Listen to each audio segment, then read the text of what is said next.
Lo único. ¿Ahora? Ahí sí. Bien. Ahí está viendo.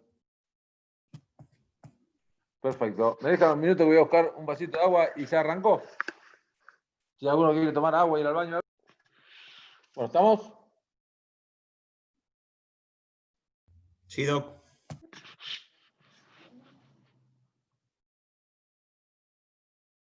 Bueno, vamos a arrancar con la anatomía del antebrazo.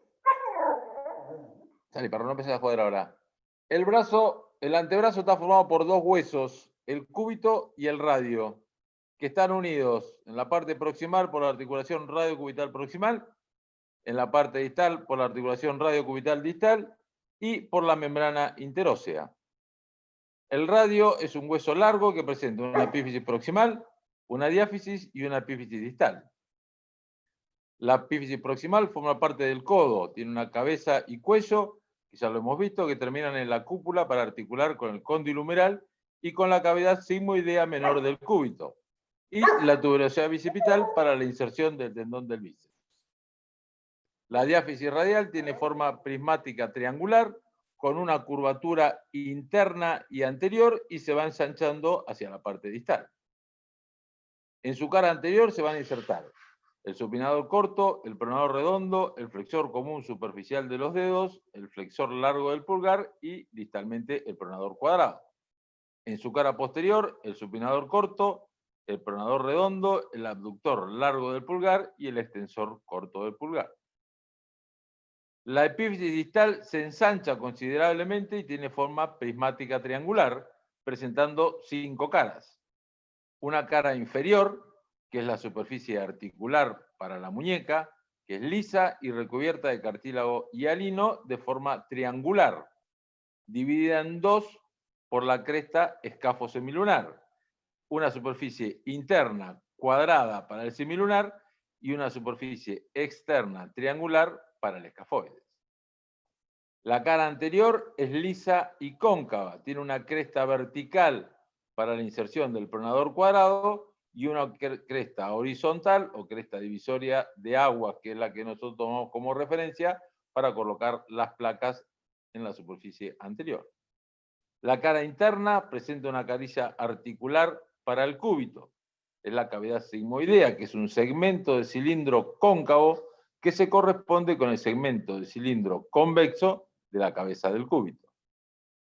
La cara externa tiene dos canaletas para el extensor corto del pulgar y el abductor largo del pulgar, y se prolonga en la apófisis estiloide del radio, que es más o menos 1 centímetro, 1,5 centímetros más baja que la del cúbito y da inserción al ligamento lateral externo y al supinador largo. La cara posterior está recorrida por crestas para el paso de los tendones dorsales. El reparo más importante es el tubérculo de Lister, que sirve de polea de reflexión para el extensor largo del pulgar, que va a ser este trayecto. El cúbito es un hueso largo, a diferencia del radio, es más ancho en el extremo proximal que en el distal. Presenta 2 epífisis y una diáfisis central. La epífisis proximal forma parte de la articulación del codo y formado por las apófisis coronoides y el olecrano, formando entre las dos la cavidad sigmoidea mayor anterior para la tróclea humeral y la cavidad sigmoidea menor externa para el radio. La diáfisis cubital, de forma prismática triangular, en su cara anterior se van a insertar el flexor común superficial y el pronador redondo. En la cara posterior, en la cresta, se van a insertar el cubital posterior, el cubital anterior, el anconio, el extensor corto del pulgar, el extensor largo del pulgar, el extensor propio del índice y el abductor largo del pulgar. Después vamos a ir con cada músculo en particular. La epífisis distal del cúbito se ensancha un poco para formar la cabeza del cúbito, que presenta 2 superficies articulares. Una superficie inferior, que es para el fibrocartílago triangular, que la va a separar del semilunar y del piramidal, y una externa para la cavidad sigmoidea del radio. Y se va a continuar en la apófisis estiloides. Esta se dirige hacia distal, desde la parte posterior, y es 1 a 1,5 centímetros más alta que la radial. La pronosupinación, en este hueso, un hueso, que es el radio, debe girar alrededor del otro hueso que permanece fijo, que es el cúbito. Y las condiciones para que esto suceda, tiene que haber una articulación trocoide superior, que es la radio cubital proximal, y una articulación trocoide inferior, que es la radio cubital distal, y entre los dos huesos tiene que haber un medio de unión que los mantenga para que no se separen, que es la membrana interósea. A su vez, activamente hay músculos que son pronadores y músculos que son supinadores para hacer este movimiento. La articulación radiocubital proximal es una trocoide que tiene solo movimientos de rotación. Son dos superficies articulares que representan dos segmentos de un cilindro. Está compuesta por la superficie articular del radio, que es la cabeza radial, y la superficie articular del cúbito, que es la cavidad sigmoidea menor del cúbito, y elementos de contención, que son el ligamento anular y el ligamento cuadrado de Denusset. La superficie del radio, la cabeza del radio, tiene dos carillas, una superior para el cóndilo humeral y una externa, la superior es esta, y una externa o circunferencial alrededor de la cabeza, que tiene más o menos 6 a 7 milímetros de altura y está cubierta en su totalidad por cartílago. La superficie del cúbito, como dijimos, es la cavidad sigmoidea menor, la cara externa de la apófisis coronoide. Tiene más o menos 10 milímetros de alto y 18 milímetros anteroposterior. Se corresponde en radio de curvatura con la cabeza en solo un quinto o un sexto de la circunferencia. Como va rotando, va a pasar toda la superficie por esa zona. El radio debe girar y el cúbito queda quieto. Por el bloqueo, obviamente, que va a tener en la cabeza sigmoidea, no hay manera que el cúbito se mueva. Los elementos de contención de esta articulación, como dijimos, son dos. El ligamento anular, que continúa la cavidad sigmoidea menor hacia adelante y hacia atrás, rodeando por completo la cabeza del radio. En forma de cinta, mide más o menos 8 milímetros de alto. El ligamento anular y la cavidad sigmoidea forman un segmento de cilindro hueco sin inserciones donde la cabeza gira libre. La cara interna de este ligamento anular está cubierta por fibrocartílago. Tiene un rodete semilunar semejante a un menisco que se continúa hacia intraarticular y se coloca entre el cóndilo y la cúpula sin entrar en la articulación.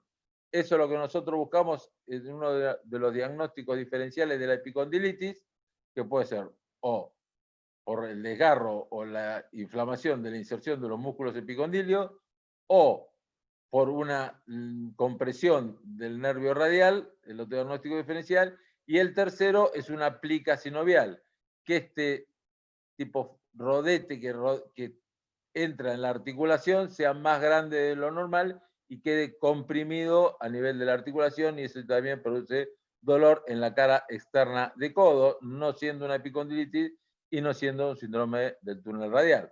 Por lo tanto, cuando una probable o dolor en la cara externa de codo, probable epicondilitis, uno tiene que hacer el diagnóstico, muchas veces tiene que pedir una resonancia magnética para evaluar si no hay un fragmento de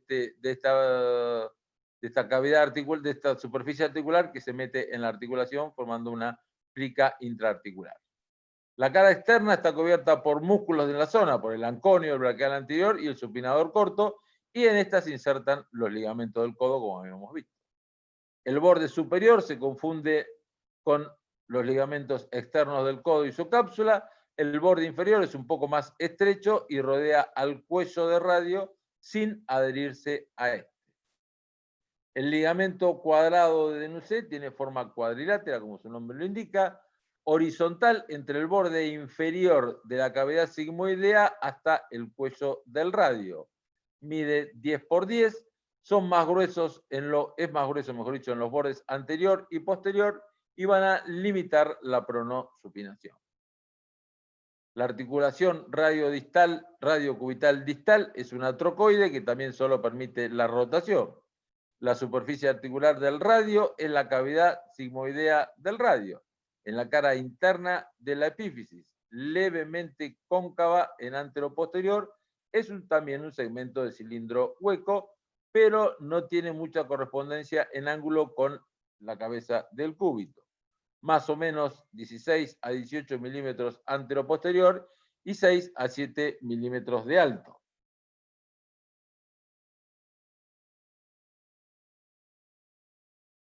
Está cubierto por cartílago. La superficie articular del cúbito, la cabeza del cúbito, tiene dos, como dijimos, superficies articulares. Una para el fibrocartílago triangular inferior y la lateral para la cavidad sigmoidea del radio. La superficie para el radio es convexa para corresponderse con la concavidad de este. Y en esta el radio, a través de su cavidad sigmoidea, giran alrededor de la cabeza del cúbito, como ya dijimos. Los estabilizadores más importantes de esta articulación son el complejo del fibrocartílago triangular, el más importante de todos, ligamento radiocubitales y cúbito-carpianos, la cápsula articular, el pronador cuadrado como un estabilizador dinámico, el cubital posterior y su vaina y la membrana interósea. El fibrocartílago articular se extiende horizontalmente separando la cabeza del cúbito de la primera fila del carpo. En este corte anatómico se ve bien. Su base se inserta en el borde interno inferior del radio por debajo de la cavidad sigmoidea. Su vértice en la ranura que separa la cabeza del cúbito de la estiloides cubital. Y en esta articulación funcionaría como un verdadero ligamento interóseo. Su cara inferior es cóncava, cubierta de cartílago hialino, y continúa la carilla articular del radio para la radiocarpiana. Su cara superior es plana y está en contacto con la cabeza cubital. Es más delgado en el centro, el fibrocartílago, y en la medida que van pasando los años se hacen verdaderos agujeros en la zona central que no son patologías, sino son desgarros normales. Hay engrosamientos palmares y dorsales, que son los ligamentos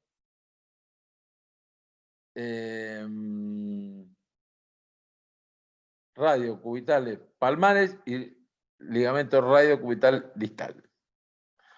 Estos ligamentos en posición neutra están los dos en una tensión intermedia. En supinación, el palmar se elonga y el dorsal se contrae. Y en pronación, el palmar se contrae y el dorsal se elonga, como se ve en estas dos imágenes. ¿Sí? La cápsula fibrosa está reforzada por delante y por detrás por los ligamentos radiocubital anterior y radiocubital posterior. El radiocubital anterior, desde la cara anterior del cúbito, hacia abajo y afuera y se inserta en el borde anterior de la cavidad sigmoidea. Y el radiocubital posterior es transverso, desde la parte posterior de la cabeza y estiloides cubital al borde posterior de la cavidad sigmoidea. La membrana interósea, el cúbito y radio están unidos en sus extremos proximal y distal por las articulaciones, pero separados en la zona diafisaria. En esta zona, el medio de unión es la membrana interósea.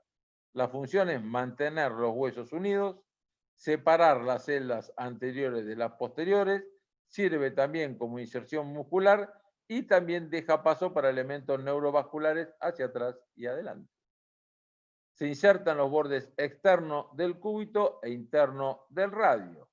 Hacia distal llega a la radiocubital distal y a proximal termina 2 o 3 centímetros antes de la tuberosidad bicipital en un borde cóncavo donde se bifurca la arteria interósea en anterior y posterior.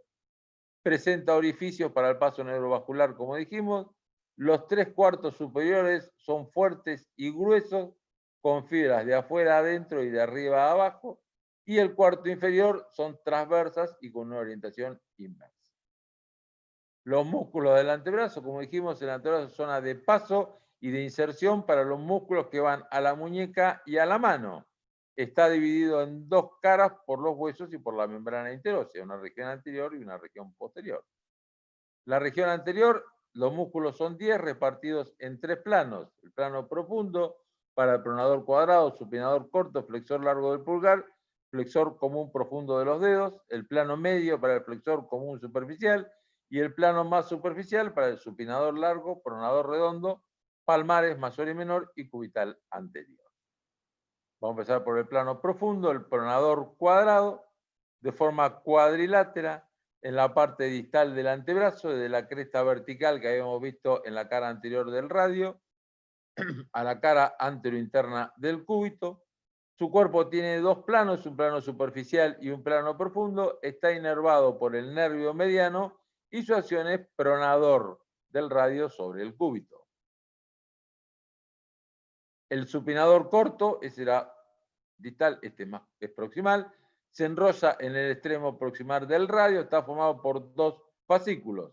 El fascículo profundo o transversal de la cresta supinadora del cúbito por debajo de la cavidad sigmoidea menor, sus fibras rodean por detrás y por afuera al radio y se insertan en la cara externa y anterior a nivel del cuello y de la tuberosidad.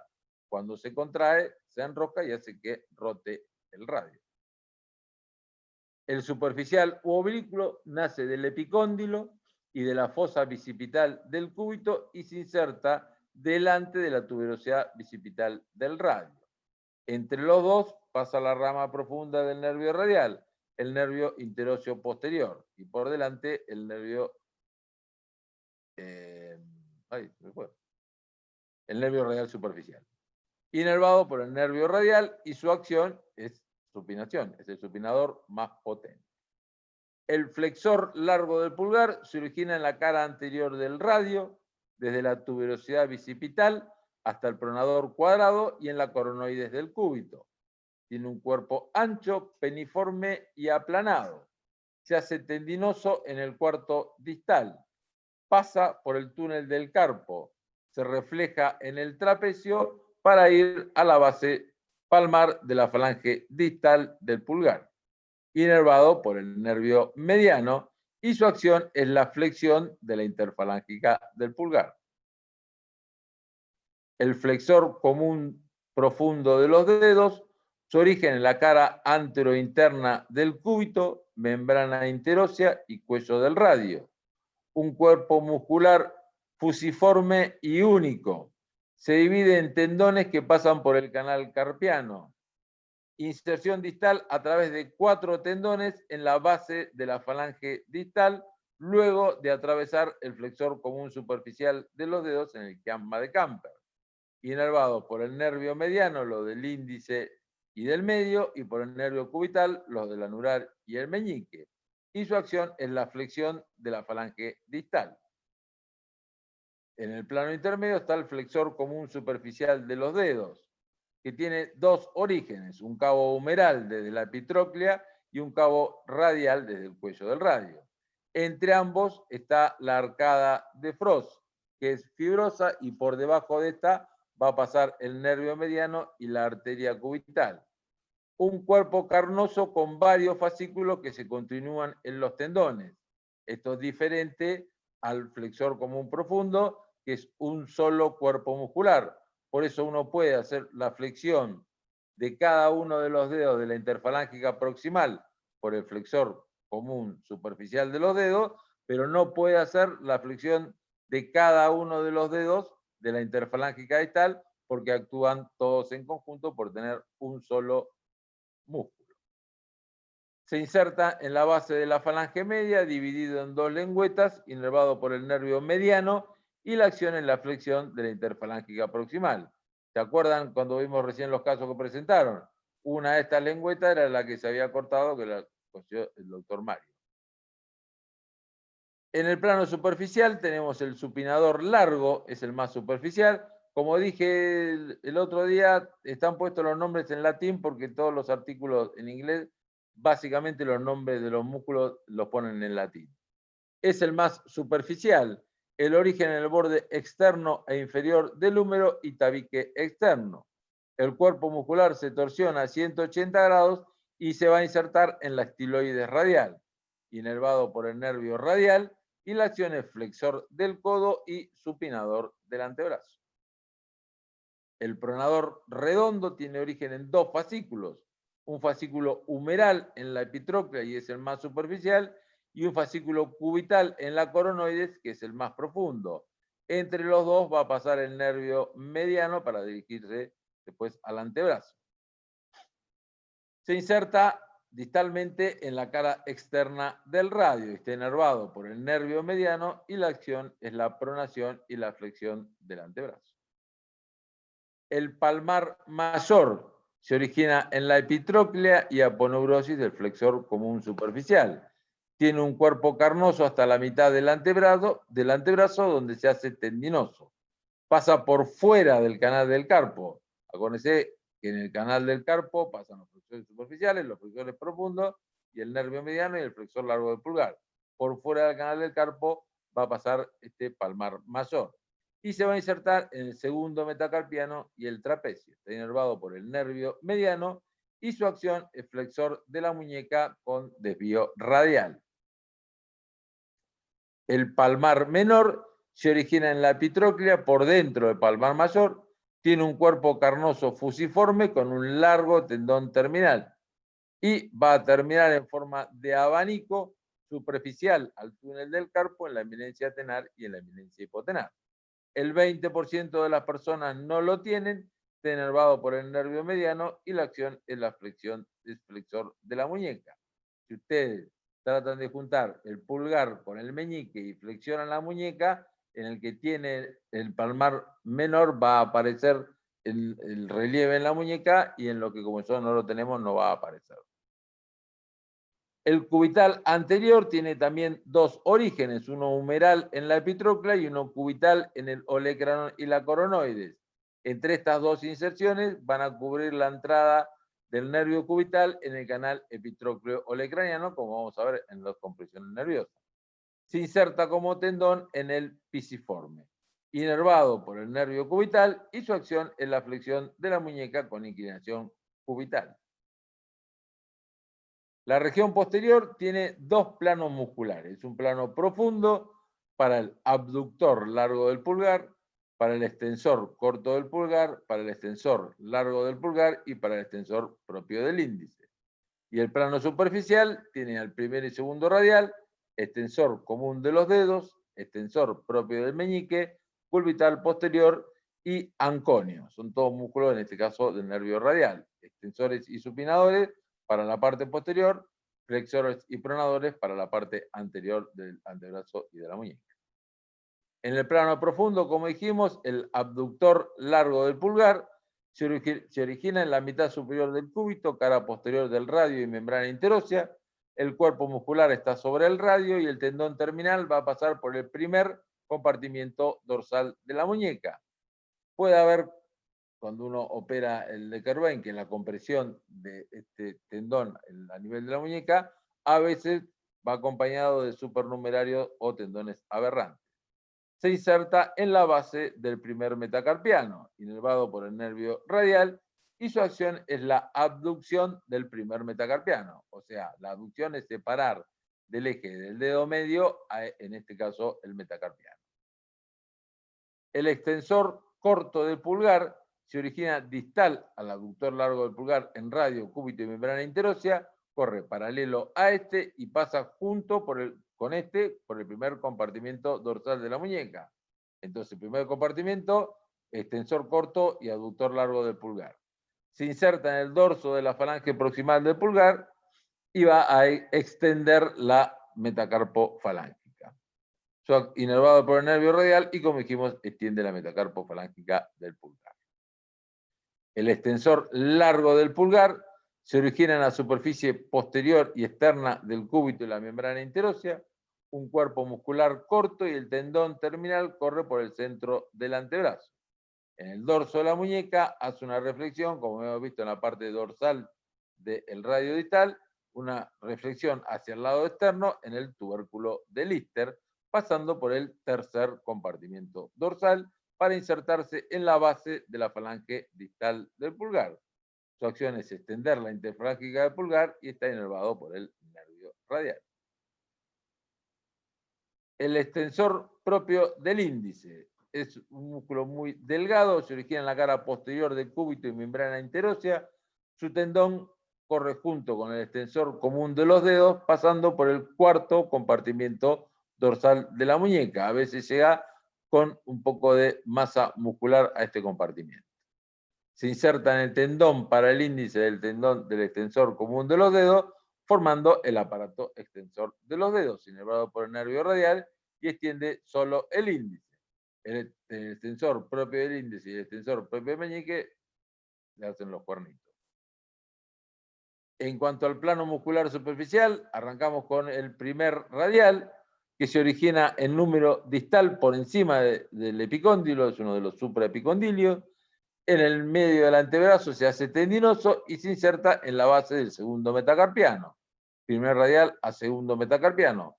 Pasa por el segundo compartimento extensor, inervado por el nervio radial, y en este caso es extensor de la muñeca con desvío radial. El segundo radial externo ya es epicondilio y su masa muscular llega al tercio distal del antebrazo.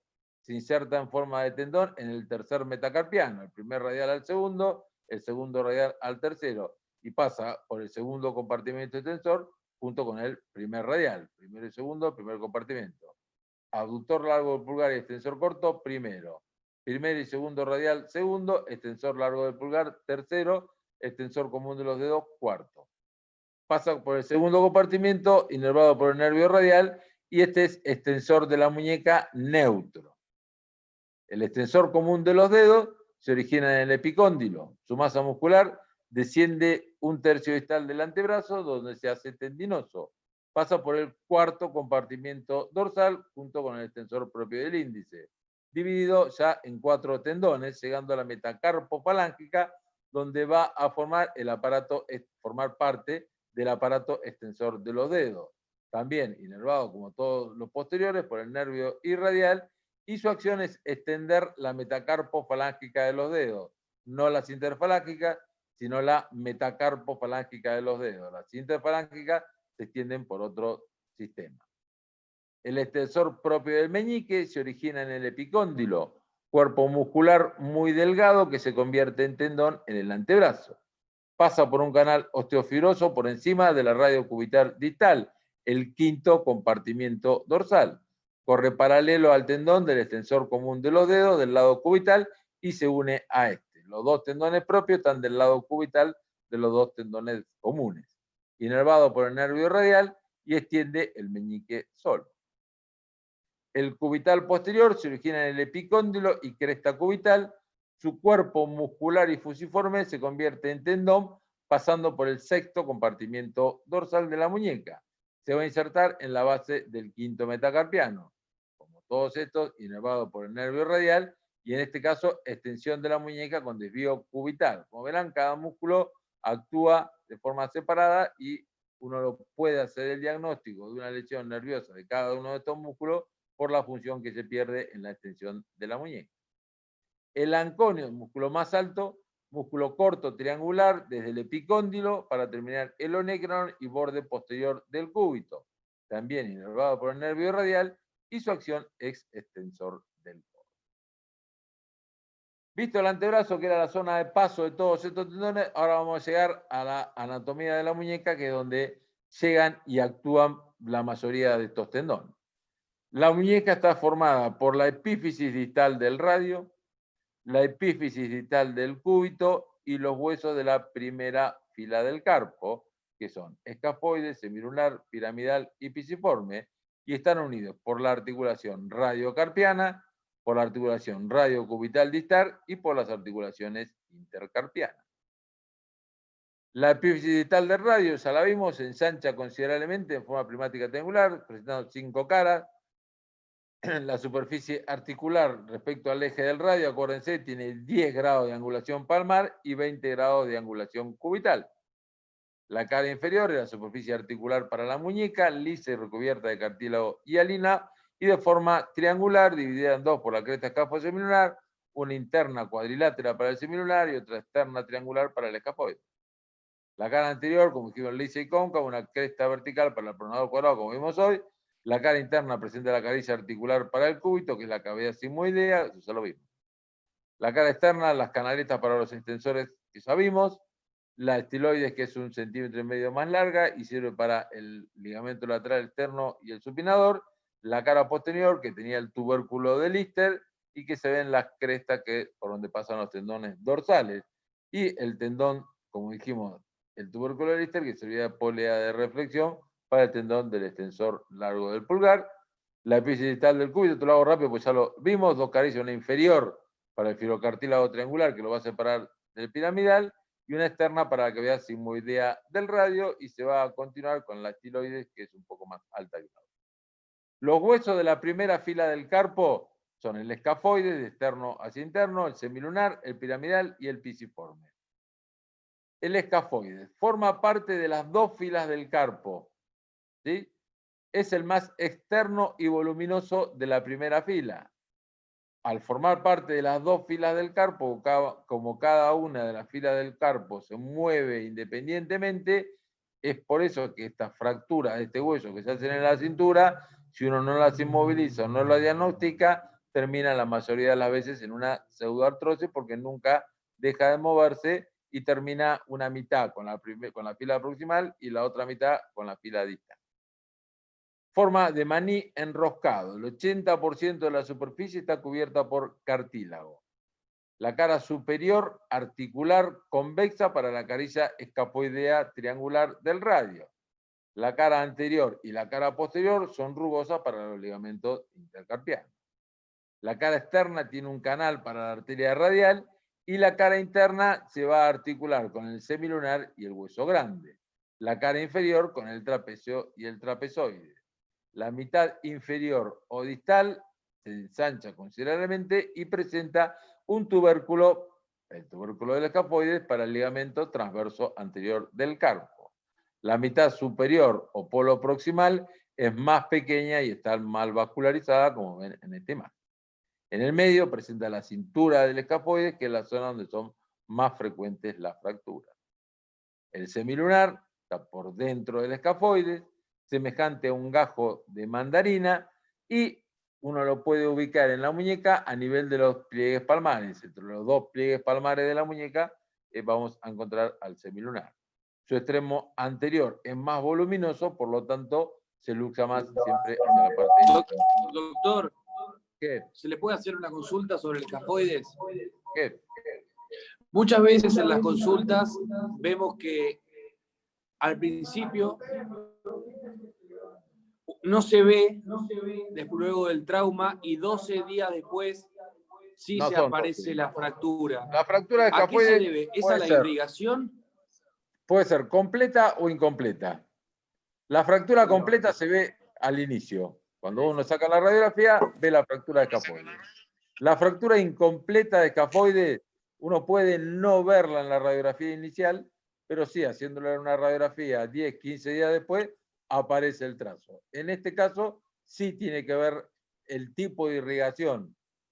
Pero no es que sea poca, sino el tipo de irrigación y aparece. Como todas las fracturas, si vos una fractura de muñeca, una fractura de antebrazo, la ves el primer día y apenas es una fracturita, cuando le sacas una radiografía a los 10, 15 días, la fractura parece peor que al principio, pero es la reacción normal de los huesos cuando están privados de la irrigación al fracturarse.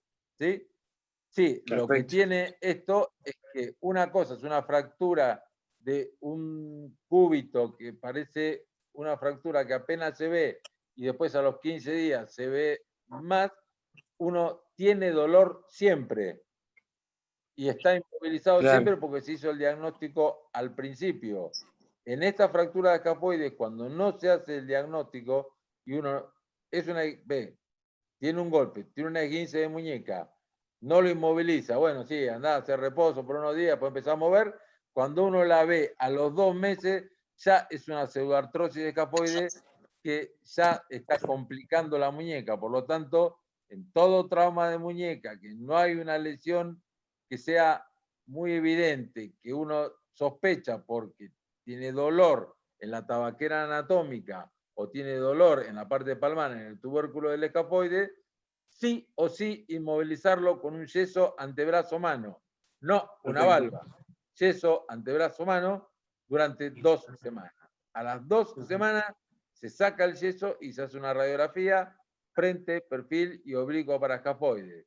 Si aparece la fractura, uno actuará en consecuencia, o manteniendo el yeso por un mes más, o eventualmente, si la fractura es muy importante, indicando un tratamiento quirúrgico o lo que consideren necesario. Pero sí o sí hay que hacer eso como parte del diagnóstico inicial. Sacar una radiografía entre los 10 y los 15 días. Perfecto, Doc, gracias. Se trata como tal. Si no aparece, no fue una fractura de escafoide. Aunque a veces aparecen un poco después. Pero bueno, ya sería lo raro. ¿Sí? ¿Está? Perfecto, Doc, gracias. La cara interna va a ser articulación con el piramidal, la cara externa con el escafoide, cara anterior y posterior también rugoso para inserciones ligamentarias. La cara superior se va a articular con la cavidad semilunar del radio y el ligamento triangular, y el fibrocartílago triangular, y la cara inferior con el hueso grande.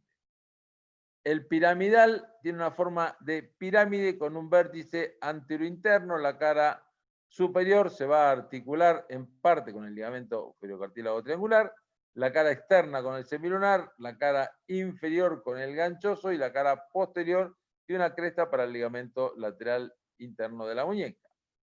El pisiforme se lo considera un sesamoideo del cubital anterior porque continúa la inserción de este y después se continúa con otro músculo. Puede ser o un hueso del carpo o un sesamoideo.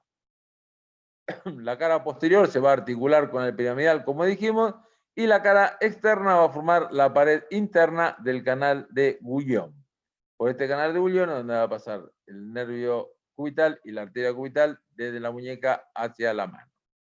Las articulaciones, como dijimos, tenemos la articulación radiocarpiana, la articulación radiocubital distal y las intercarpianas entre el escafoide y el semilunar, semiluno piramidal y piramidal pisiforme. La articulación radiocarpiana del tipo condilia con todos los movimientos y combinaciones angulares. La glena antebraquial es la cara inferior del radio y el fibrocartílago triangular.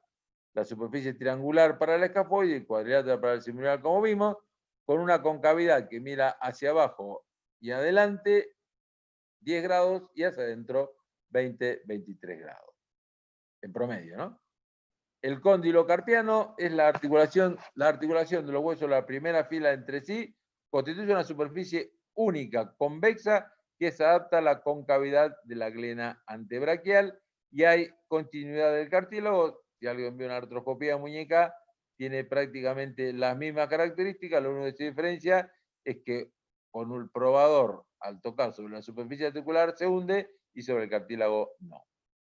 Escafoide semilunar y semiluno piramidal solidarizadas entre sí por ligamentos interóseos. El pisiforme no participaría en esta articulación. El escafoide va a articular con la faceta triangular, como dijimos, y el semilunar, el 75% con la faceta cuadrilátera y un 25% con el fibrocartílago triangular. Y el piramidal solo con el fibrocartílago triangular.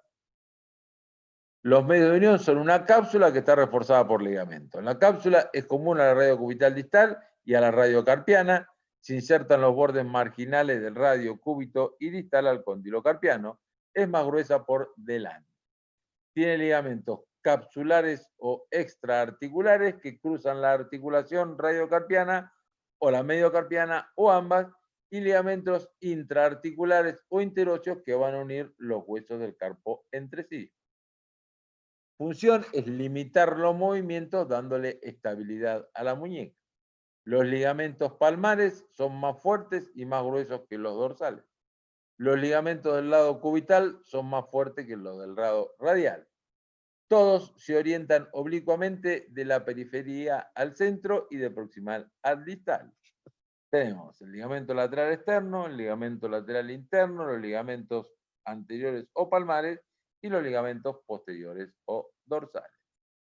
El ligamento lateral externo, corto y grueso de la estiloide radial a la cara externa del escafoide.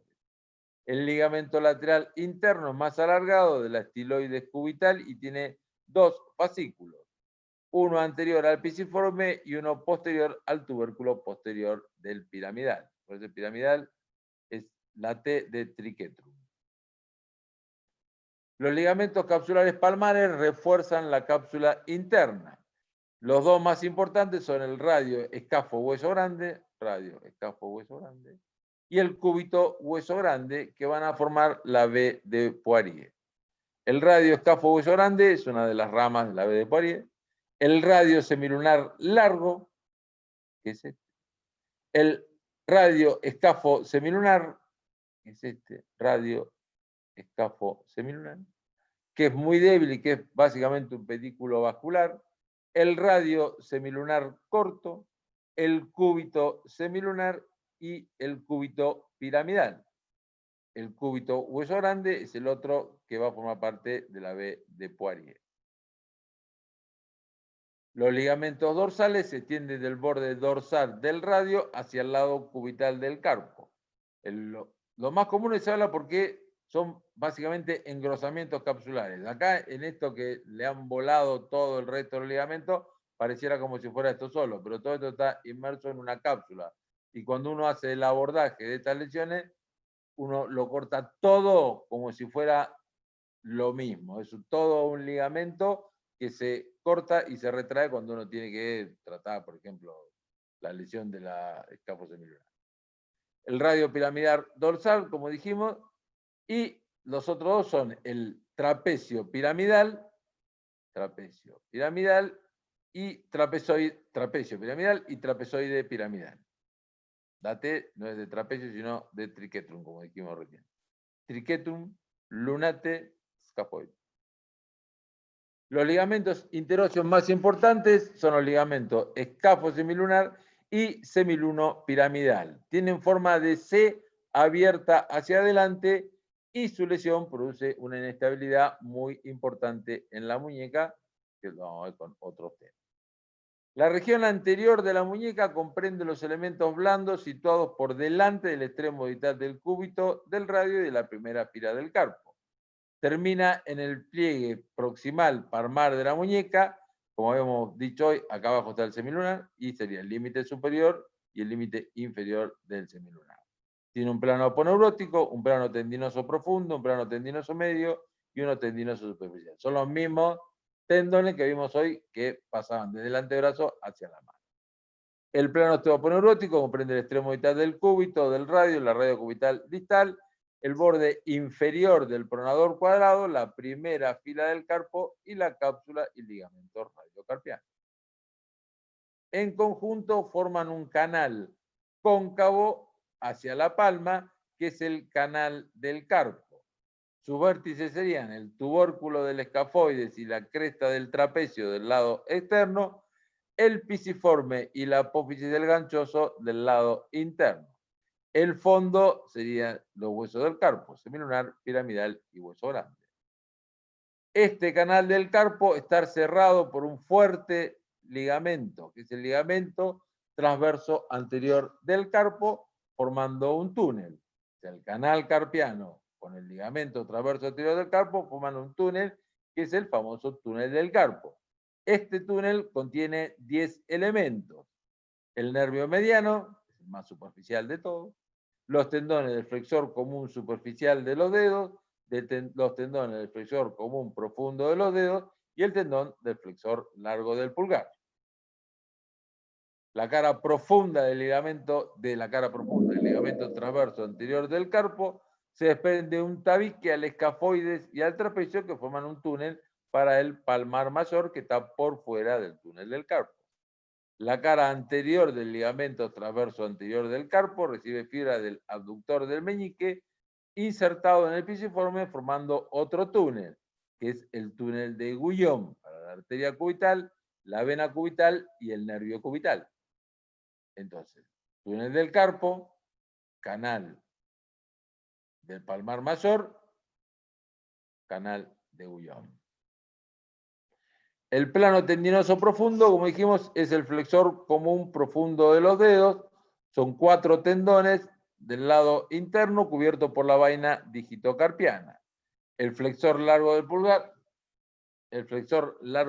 pulgar es más externo y toma polea de reflexión en el tubérculo del escafoides y la cresta del trapecio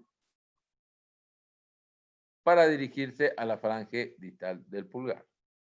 El plano tendinoso medio, el flexor común superficial de los dedos, está en 2 planos. El más superficial para el dedo medio y el anular y el más profundo para el índice y meñique.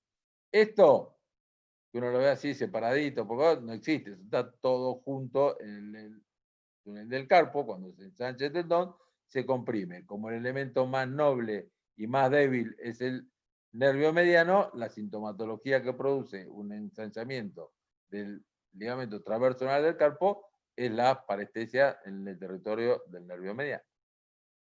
El plano tendinoso más superficial de la muñeca está formado por 4 tendones, del lado externo al lado interno: supinador largo, palmar mayor, palmar menor y cubital anterior. Supinador largo se inserta en la estiloide radial. El palmar mayor, paralelo al supinador largo, entra en el túnel osteofibroso propio del lado externo del túnel del carpo y se inserta en el segundo metacarpiano. El palmar menor, la incisión distal, es en abanico en el ligamento transverso anterior del carpo, superficial a este, y en la aponeurosis palmar media, y el cubital anterior va a pasar para fijarse en el pisiforme. La arteria radial corre entre el supinador largo y el palmar mayor a nivel de la estiloide radial, se hace posterior. La arteria cubital, como dijimos, junto al cubital anterior, penetra en el túnel de Guyon y distalmente forma el arco palmar superficial. El nervio mediano corre entre los dos palmares, mayor y menor, penetrando al túnel del carpo y a la salida va a dar las ramas terminales. El nervio cubital corre junto a la arteria cubital, pasando por el túnel de Guyon. Acuérdense que hacia cubital, arteria, vena, nervio, y a la salida se va a dividir en sus ramas terminales, superficial y profunda. La región posterior de la muñeca, el relieve de la cabeza del cúbito por dentro, prolongado por la apófisis estiloide. La cabeza sobresale más en pronación máxima, por fuera la estiloide radial. En la parte externa, con el pulgar en extensión, aparece la tabaquera anatómica. Los límites son el extensor largo del pulgar al dorso, y el extensor corto del pulgar y aductor largo a palmar, o sea, entre el primero y lo que sería del tercer espacio. Y en el fondo de la tabaquera anatómica están la estiloide radial y el escafoide. Por el dorso de la muñeca pasan todos los tendones extensores dirigidos a la mano y los dedos. Estos corren por vainas fibrosas, osteofibrosas, que conforman el ligamento transverso dorsal del carpo, formando 6 compartimentos tabicados que centran los tendones en el dorso de la muñeca para mejorar su función y impidiendo el efecto de cuerda de arco. El primer compartimento, como habíamos dicho, para el extensor corto del pulgar y el abductor largo del pulgar, formando el límite palmar de la tabaquera anatómica. El segundo compartimento para el primer y segundo radiales, que pasan juntos, y a la salida se van a separar para ir al... Boludo, perro de mierda. Para ir al segundo y al tercer metacarpiano. Por el tercer compartimiento, solito pasa el extensor largo del pulgar, que corre recto por el antebrazo, y en esta zona tomaba como polea de reflexión el tubúrculo de Lister para cruzar superficial a los radiales para ir a la falange distal del pulgar. El cuarto compartimento era el extensor propio del índice y el extensor común de los dedos, que pasan juntos para ir a formar el aparato extensor de los dedos. El quinto compartimento solo para el extensor propio del meñique, una corredera solo fibrosada por el ligamento dorsal de la radio cubital distal y el ligamento transverso dorsal del carpo. Y el sexto compartimento para el cubital posterior, que es la corredera osteofibrosa formada por un canal entre la cabeza y la estiloides cubital y el ligamento transverso dorsal del carpo. Muy bien. Para la semana que viene arrancamos ya con lo que es la anatomía de la mano. ¿Sí? Fundamental